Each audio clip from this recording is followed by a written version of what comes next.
Please welcome to the stage the 7th overall pick, newest member of PWHL Vancouver, the first ever player selected by PWHL Vancouver in the entry draft, forward Michelle Karvinen. Michelle, congratulations. Just please tell us how it feels to be selected.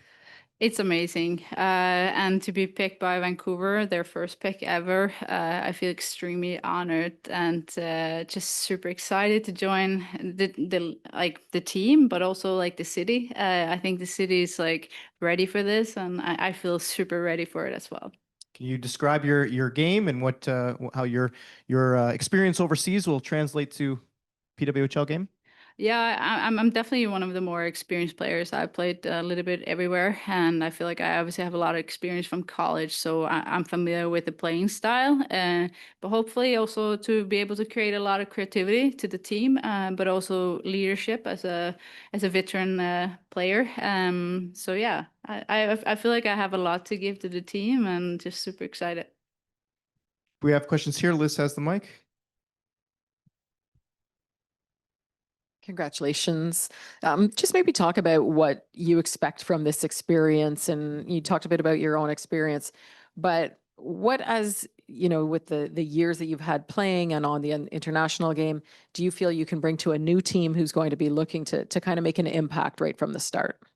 I think it has a lot to do with the team dynamic and getting the best out of the player and kind of like building our culture. I've had a history now with two club teams I've built from the ground in Sweden, so I'm very familiar with like starting from zero. So I feel like that would be one of the things I can definitely give to the team, and then obviously.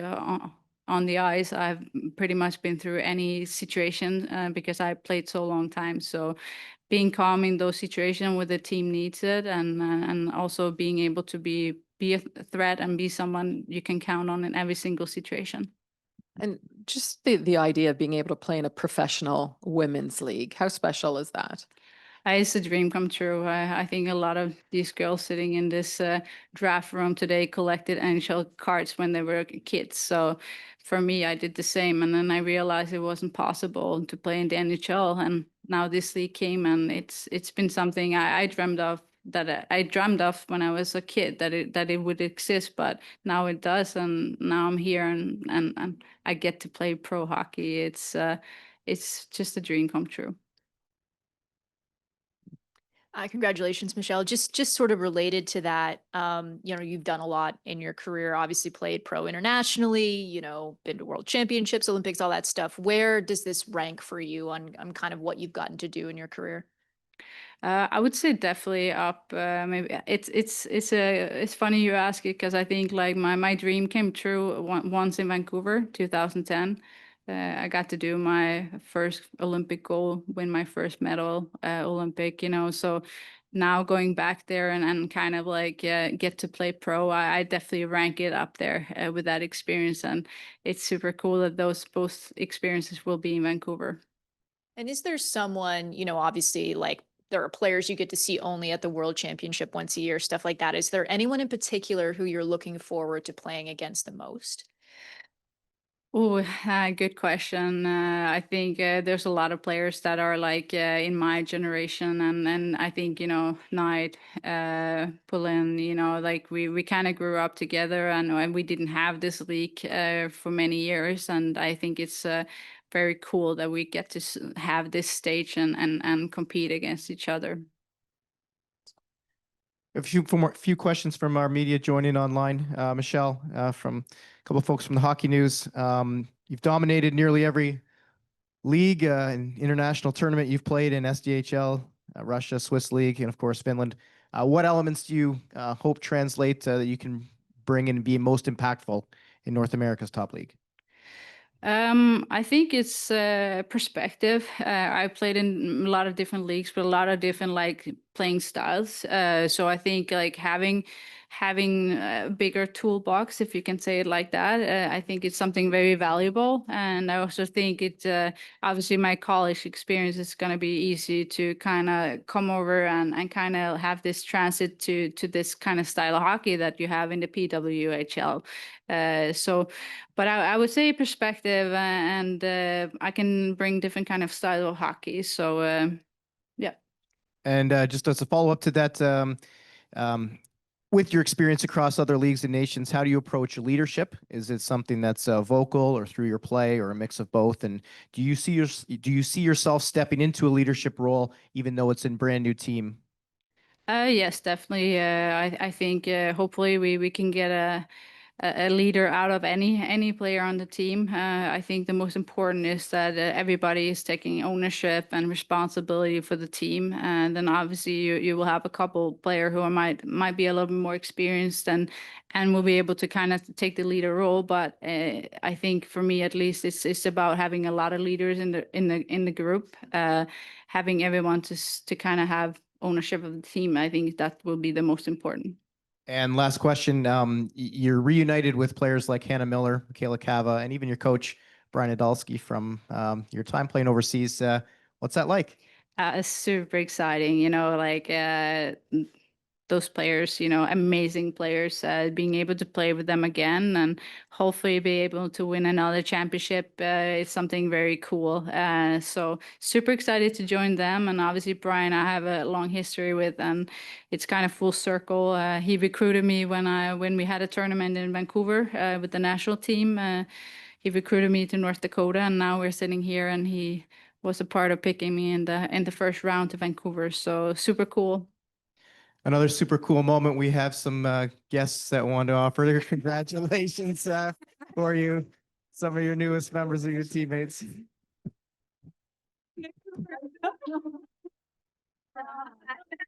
Of PWHL Vancouver, defender Nina Jobst-Smith. And Nina, congratulations. Tell us how it feels. Yeah, I'm just still in shock, honestly. That was one of the most exciting moments of my life. So just still recovering from that. Okay. Please elaborate on that excitement. I mean, who are you here sharing the experience with? Who'd you hug first, and just all those emotions? Yeah, I kind of stood there aimlessly for a second before I realized I had to hug people. So I hugged my mom, my dad, and my girlfriend Ashton, who's actually going to be playing in Vancouver as well this year. So. And what kind of player is PWHL Vancouver getting in when they select you?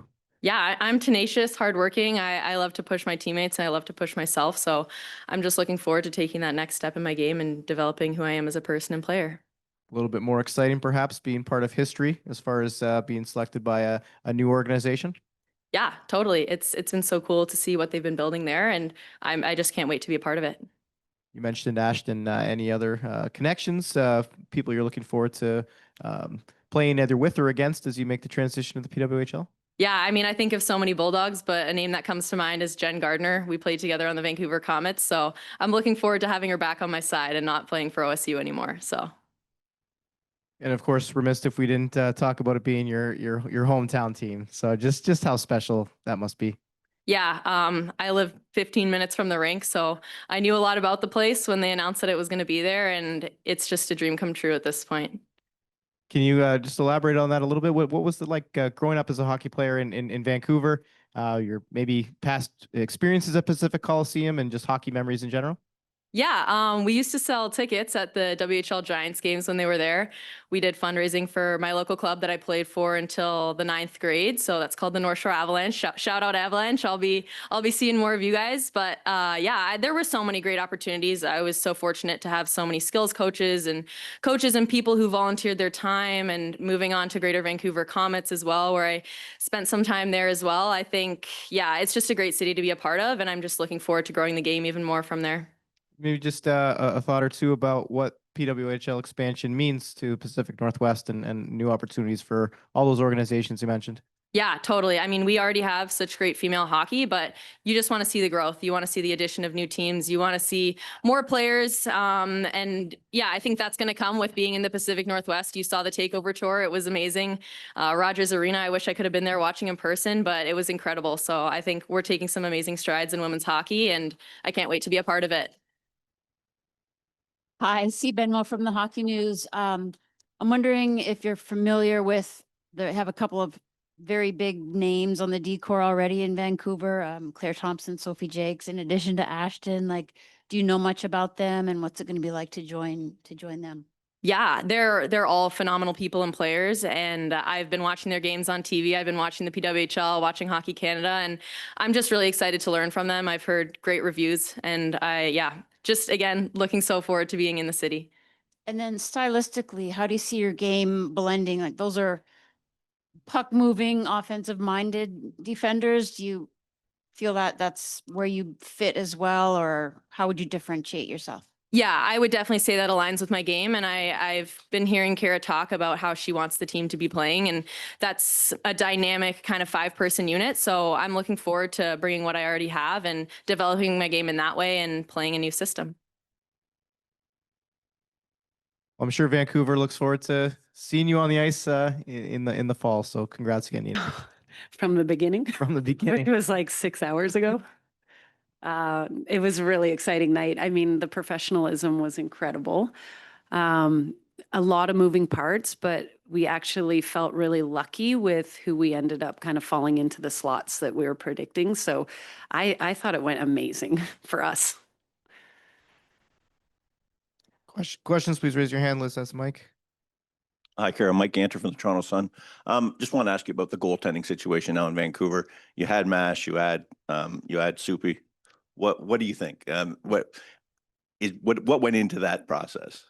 Well, what do I think? Probably the best goaltending duo tandem in the league. A lot went into it. It was a lot of negotiating kind of back and forth and working out how we could make a trade. We knew that she was someone we would love to bring to Vancouver. We know that Mash would love a good partner that can take some minutes, especially during an Olympic year. It's a long season, so we want someone that's tested and ready, and Kristen Campbell certainly that goalie. Hi, C. Benmo from the Hockey News. Congratulations. And I'm just wondering, what's been kind of the through line or the philosophy that you brought to this whole process from expansion onto today? Well, building a team from scratch is pretty fun. So I think the philosophy always was start with the locker room. I mean, and maybe that's my coaching background, but it was start with the locker room first. As far as culture goes and leadership and everything, I think it was really important to bring those 5 players in that we know would set the standard and really set the tone for the year. And then like hockey-wise, it really was building from the net out. So go with, the strongest goaltender available to us, and we were really happy with that. And then some great deep fenders. And then I think during the draft, it was finding a lot of those gritty, undervalued like players that were probably outperforming where, so again, tried and tested, we know they can play in the league. And then free agency, we kind of got to sign some of the, bigger names and then kind of use this draft to fill in the last couple pieces of the puzzle. You kind of went off the board with your final pick. And I guess, U Sports hasn't been recognized in this league. What was it that made you, kind of go in that direction? And what do you see from Chan-Reed?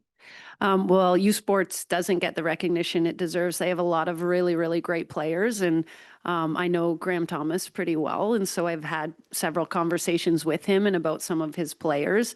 And he talked a lot about Chan-Reed. We watched her on film, and she's someone we think has a chance to like make the lineup somewhere. And it's always great. Like we tried to bring in some local players because it's fun to play in front of your friends and family. So it just all lined up, and we just thought that would be the best final pick.